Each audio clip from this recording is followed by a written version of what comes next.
Hi friends, welcome to my channel. Latest updates and reviews కోసం మా ఛానల్ని subscribe చేసుకోండి. పక్కనే ఉన్న బెల్ సింబల్ని క్లిక్ చేసి ఆల్ ఆప్షన్ని సెలెక్ట్ చేసుకోండి. అప్పుడే మా మొబైల్ నుండి మీ మొబైల్ ఫోన్కి నోటిఫికేషన్స్ వచ్చేస్తాయి.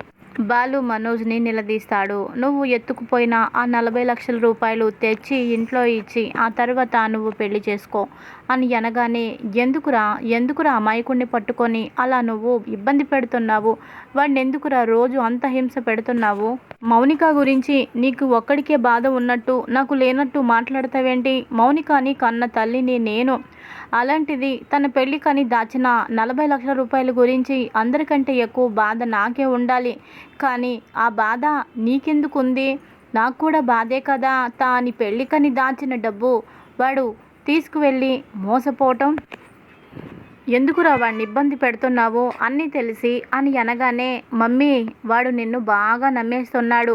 ఆ డబ్బైతే వాడు రూపాయి బిళ్ళ కూడా ఖర్చు చేయలేదు. అలాగే ఆ డబ్బు దాచిపెట్టాడని నాకు బాగా నమ్మకం అని అనగానే, అప్పుడు ఇలా అంటాడు మనోజ్, లేదు ఆ డబ్బు నా దగ్గర లేదు. ఆ డబ్బుని నేను మోసపోయాను.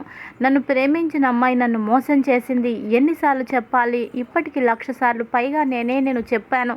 ఆయన నన్ను నమ్మడం లేదు అని నటిస్తూ ఉండగా, అప్పుడు ఇలా అంటుంది ప్రభావతి, ఏంటి బాలు, ఏంటి నీ బాధ? వాడికి పెళ్లి జరగడం నీకు ఇష్టం లేదా? అన్నకి పెళ్ళి అవ్వకుండా ఉండాలని ఎందుకురా అలా కోరుకుంటున్నావు అని అంటే, ఇక బాలు ఇలా అంటాడు, చూడు మమ్మీ, పెళ్ళి కాకూడదు అని నేనైతే కోరుకోవడం లేదు. కానీ వీడి వల్ల మరో అమ్మాయి మోసపోకూడదని నేను కోరుకుంటున్నాను. వీడి గురించి అన్ని విషయాలు తనకి చెబుతాను. తను నచ్చి వీడిని పెళ్లి చేసుకుంటే పర్వాలేదు. అలా కాకుండా వీడి నిజస్వరూపం ఏంటో తెలియకుండా పెళ్లి చేయడం నాకైతే నచ్చలేదు. చూడు మనోజ్, ఆ డబ్బు ఎలా తీసుకొచ్చిస్తావో అదంతా నాకు అనవసరం. డబ్బైతే మొత్తం అలా తెచ్చి నా చేతిలో పెట్టాలి. పెళ్లి చేసుకో, ఆ తర్వాతే పెళ్లి చేసుకో. కాదు కూడదు అంటే నీ నిజస్వరూపం మొత్తం నేనైతే ఆ అమ్మాయితో చెప్పేస్తాను అని అంటాడు. ఇక అప్పుడు ప్రభావతి ఇలా అంటుంది, వాడు నా మీద ఒట్టు వేశాడ్రా. నా మీద ఒట్టు వేసి కూడా ఆ డబ్బు తేడని ఎలా అంటావు నువ్వు? వాడికి డబ్బు కంటే అన్నిటికంటే నేనే ఎక్కువ. ఆ విషయం నీకు కూడా తెలుసు. ఎలాగో నా మీద నీకు ఏ ప్రేమ లేదు. కనీసం వాడికైనా నా మీద బాధ్యత ఉంది. నా మీద ఒట్టేసి రూపాయి కూడా వాడు వేస్ట్ చెయ్యడు. ఆ 40 లక్షల రూపాయలు తెచ్చిస్తాడు. వాడికి కొంచెం టైం ఇవ్వాలి అని ప్రభావతి అంటుంది. ఇక ఇదిలా ఉండగా ఇంకో పక్కన మనోజ్ కోసం రోహిణి ఎదురు చూస్తూ ఉంటుంది. ఏంటి మనోజ్ ఇంకా రాలేదు? టైం అవుతుంది. ఇక్కడికి రమ్మని చెప్పాడు కదా, డబ్బు తీసుకొని వస్తాను, మనం ఆ బ్యూటీ పార్లర్ కొందాము అని అన్నారు కదా. ఇక బ్యూటీ పార్లర్ అమ్మే యజమానురాలు కూడా వచ్చేసింది. ఏనేంటి ఇంకా రాలేదు అని ఎదురు చూస్తూ ఉండగా, ఇంతలోపు ఇక అతి కష్టం మీద ఇక అక్కడి నుంచి బయటపడి మనోజ్ బయటకు వస్తాడు. బయటకు వచ్చి, అమ్మయ్య, అది ఇల్లులాగా లేదు, అది ఒక నరకంలాగా ఉంది, ఓ జైల్లాగా ఉంది. జైల్లో ఉన్న ఖైదీలకైనా కాస్త ప్రశాంతత ఉంటుందేమో, అంతకంటే దారుణంగా నన్ను హింస పెడుతున్నాడు ఆ బాలుగాడు. అమ్మయ్య, బయటపడ్డాను, ఈ పూటకి ఇది చాలు అని అనుకొని ఇక వెంటనే ఆ డబ్బుని 40 లక్షల రూపాయలని డ్రా చేస్తాడు. డ్రా చేసి వస్తూ ఉండగా ఇంతలోపు రోహిణి కాల్ చేస్తుంది. ఎక్కడున్నావు మనోజ్, నీకోసం ఇక్కడ వెయిట్ చేస్తున్నాము అని అనగానే, 10 నిమిషాల్లో మేము ముందుంటాము అని చెప్పి ఇక మనోజ్ అక్కడికి వెళ్తాడు డబ్బుతో. ఇక ఒక బ్యూటీ పార్లర్ అమ్మే యజమానురాలు, ఏంటండి ఇంత లేటు అని అనగానే, కాస్త ట్రాఫిక్లో లేట్ అయిందని చెప్పేస్తాడు. సరే ఇదిగోండి మీ డబ్బు అని ఇవ్వగానే, ఇదిగోండి ఈ బ్యూటీ పార్లర్కి సంబంధించిన డాక్యుమెంట్స్ అని ఆవిడ ఇస్తుంది. ఇక వాటిని తీసుకొని రోహిణి చేతిలో పెడతాడు మనోజ్. ఇక ఆ పేపర్స్ చూసుకొని మురిసిపోతుంది. ఎన్నో సంవత్సరాలుగా ఉన్న నా కళ నెరవేరింది. నాకు చాలా హ్యాపీగా ఉంది, చాలా సంతోషంగా ఉంది.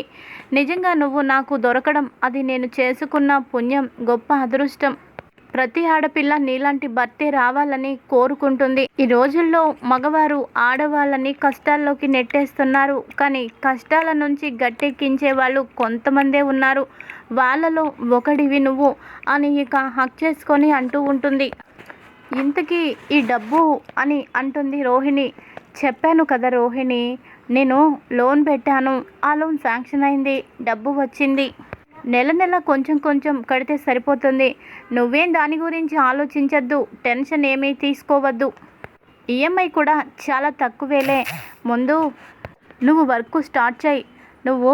నేను పెళ్లి చేసుకుంటున్నామో, నువ్వు నా కాబోయే భార్యవి. నువ్వు వేరే వాళ్ళ దగ్గర పనిచేస్తూ వాళ్ళతో మాటలు పడుతుంటే నేను చూడలేకపోతున్నాను. అందుకనే నేను లోన్ తీసుకున్నాను అని అనగానే ఇక హక్ చేసుకొని కన్నీరు పెట్టుకుంటుంది రోహిణి. ఇక బాలుని తిడుతూ ఉంటుంది ప్రభావతి. ఏం కొడుకును కన్నావయ్యా, అసలు ఇలాంటి కొడుకుని ఎందుకు కన్నాను అని ఒక్కరోజు కూడా నీకు బాధ అనిపించడం లేదా? వాడు చేసే పనులు మీకెందుకంత నచ్చుతున్నాయి? మీకెందుకు కోపం రావడం లేదు? మీ వల్లే వాడలా తయారయ్యాడు అని అంటుంది ఇక సత్యాన్ని ప్రభావతిని చూసి చాలా కోప్పడతాడు సత్యం. ఏంటి నువ్వు మాట్లాడేది కొంచెమైనా నువ్వు ఏ రోజైనా సరైందా కాదా అని ఆలోచించవా? నిజానికి ఆ మాట నేను నిన్ను అడగాలి. నువ్వు మనోజ్ని ఎందుకంత గారాబం చేసి వాడిని అలా చెడగొట్టావు? నీ వల్లే వాడలా తయారయ్యాడు. బాలు ఎప్పుడు ఎవరిని అపార్థం చేసుకోడు, ఎవరిని పల్లెత్తు మాట కూడా అనడు. అలాంటిది సొంత అన్నను ఎందుకు అలా అంటున్నాడు? ఆ మాత్రం నీకు అర్థం కావడం లేదా? పెళ్ళి కావాల్సిన చెల్లికి పెళ్ళిళ్ళు చేయకుండా వాడు పెళ్ళికి రెడీ అయిపోయాడు. ఇదేనా వాడికి బాధ్యత చెప్పు? ఏ ఉద్యోగం చేయడు, ఏ పని చేయడు, ఖాళీగా బలాదూర్ తిరుగుతూ ఉంటాడు. ఎంతో కష్టపడి సంపాదించిన డబ్బుని పాడు చేసేశాడు. అలాంటివన్నీ వెనకేసుకొస్తూ బంగారం లాంటి ఆనిముత్యం లాంటి బాలుని తిడతావా? అసలు వాడికి వీడికి పోలికేంటి? బాలు వాడి తమ్ముడు అని చెప్పుకుంటే వాడికి చాలా గొప్ప, చాలా గౌరవం. అదే మనోజ్ బాలుకి అన్నయ్య అని ఎక్కడైనా చెప్పుకుంటే బాలుకి ఎంత అవమానమో నీకు కూడా తెలుసు కదా. అన్నీ తెలిసి నువ్విలా ఎందుకు మాట్లాడుతున్నావంటే అలా నీకు అలవాటైపోయింది. మాట్లాడు. ఏదో ఒకరోజు వాడి నిజస్వరూపం నీకే బాగా తెలుస్తుంది. అందరికంటే నీకే ఎక్కువ వాడు దెబ్బ కొడతాడు. అప్పుడు నువ్వు ఎంత పశ్చాత్తాపడ్డా వృధా. ఇదిలా ఉండగా ఇంకొక పక్కన పార్వతమ్మ తన భర్తని తలుచుకొని బాధపడుతూ ఉంటుంది. నువ్వు లేకుండానే సంవత్సరం ఎలా గడిచిపోయిందో నాకు అర్థం కావడం లేదు. ఈ కన్నీళ్ళు కష్టాలతోనే సంవత్సరం గడిచిపోయింది. నీవు లేకుండా క్షణక్షణం మేము ఎంత బాధపడుతున్నామో, ఎంత ఏడుస్తున్నామో నీకే తెలుసు. నీ సంవత్సరికం రోజు ఇద్దరు ముగ్గురికి కూడా భోజనం పెట్టుకోలేని దుస్థితి అని కన్నీరు పెట్టుకుంటుంది. ఇంతలోపు సత్యం వస్తాడు. సత్యం వచ్చి చెల్లమ్మ అని అంటాడు. అన్నయ్య గారు, మీరా అన్నయ్య గారు, ఇలా వచ్చారేంటి అని కన్నీళ్లు తుడుచుకుంటూ అడుగుతుంది ఇక పార్వతమ్మ.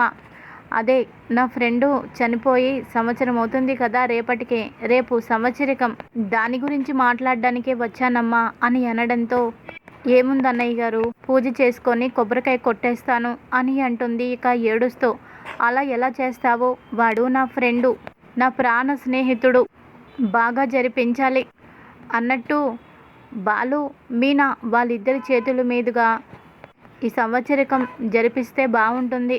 రేపు ఉదయాన్నే పంతులు గారిని పిలిపించి పూజలు అవి జరిపించి కొంతమంది అనాథలకు నా ఫ్రెండు పేరు మీద అన్నదానం చేద్దామని నాకుంది. దయచేసి కాదనద్దమ్మా. నువ్వేది చెప్పినా నేను వింటాను, కానీ ఇది మాత్రం నువ్వు అడ్డుగిస్తే మాత్రం నేను ఊరుకునేది లేదు.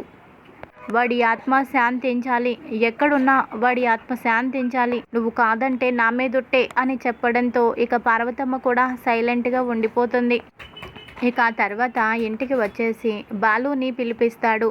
బాలుని పిలిపించి, అరే బాలు, నువ్వు కోడలు ఇద్దరు రేపు ఉదయాన్నే మీ అత్తారింటికి వెళ్ళాలి అని అనగానే, ఎందుకు నాన్న అని అంటాడు.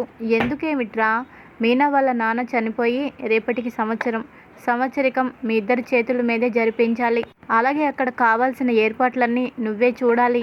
100 మంది అనాథలకు అన్నదానం కూడా నువ్వే చెయ్యాలి. అన్నీ మీనా వాళ్ళ నాన్నగారి పేరు మీదే ఇవన్నీ జరగాలి. అమ్మా, రేపు ఉదయాన్నే మీరైతే బయలుదేరండి అని అంటాడు సత్యం. వెంటనే అక్కడికి ప్రభావతి వస్తుంది. ఏంటి, సంవత్సరికానికి బాలు మీనా అక్కడికి వెళ్తారా? అదేం కుదరదు. అసలే పెళ్ళి పెట్టుకున్నాము. ఈ పెళ్లి టైంలో ఈ శుభకార్యం చేయబోతున్నాము. ఈ శుభ సమయంలో ఈ అశుభం ఏంటి చేయటం? నేను ఒప్పుకోను. బాలు మీనా అక్కడికి వెళ్ళడం నేను అసలు ఒప్పుకోను అని అంటుంది. నువ్వు ఒప్పుకోకపోతే ఎవరు ఆగిపోతారే? అయినా అది ఒక పుణ్య కార్యక్రమం, అశుభ కార్యక్రమం అని అంటావేంటి? చనిపోయిన వాళ్ళు దేవుళ్ళతో సమానం. దేవుళ్ళకి పండగలు ఎలాగైతే చేస్తామో ఇది కూడా అలాంటిదే. దీనివల్ల నీకేమీ వచ్చిన నష్టం లేదు. పైగా కూతురు అల్లుడు వాళ్ళిద్దరి చేతుల మీదుగా ఈ కార్యక్రమం చేస్తే ఆ జంటకి కూడా చాలా మంచిది.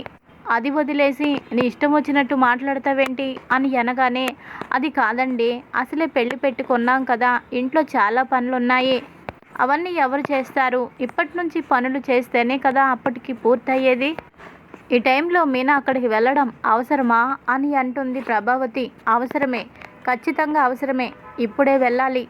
అయినా ముహూర్తాలు పెట్టుకోలేదు, అసలు ఏమీ లేదు, ఇంకా చాలా టైమే ఉంది, ఇంత కంగారు పడిపోతున్నావేంటి? ఏ ఆ పనులన్నీ నీ కొడుకు ఖాళీగానే ఉన్నాడు కదా, నువ్వు వాడు కలిసి చేసుకోండి. వాడి పెళ్ళికి కూడా వాడు పెళ్లి పనులు చేసుకోడా? మీనాకి వాడు అంత ద్రోహం చేసినా వాడి పెళ్ళికి మాత్రం మీనా పనులు చేయాలా? ఇదెక్కడ న్యాయం? ఏమీ కుదరదు, ఇలాంటివేమీ కుదరవు. మీనా, బాలు మీరిద్దరైతే రేపు పొద్దున్నే ఉదయాన్నే చీకటితోనే బయలుదేరండి అని సత్యం అంటాడు. ఇది ఈరోజు ఎపిసోడ్. మరి తర్వాత ఏం జరగబోతుంది?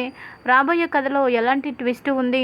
అక్కడ సంవత్సరికం పూర్తి చేసుకొని ఇంటికి వచ్చాక అనుకోకుండా బ్యాంకుకి వెళ్ళిన బాలుకి మరి మను 40 లక్షల రూపాయలు డబ్బు డ్రా చేసిన విషయం ఫ్రెండ్ ద్వారా తెలుస్తుందా? మరి తెలిసి ఏం చేస్తాడు?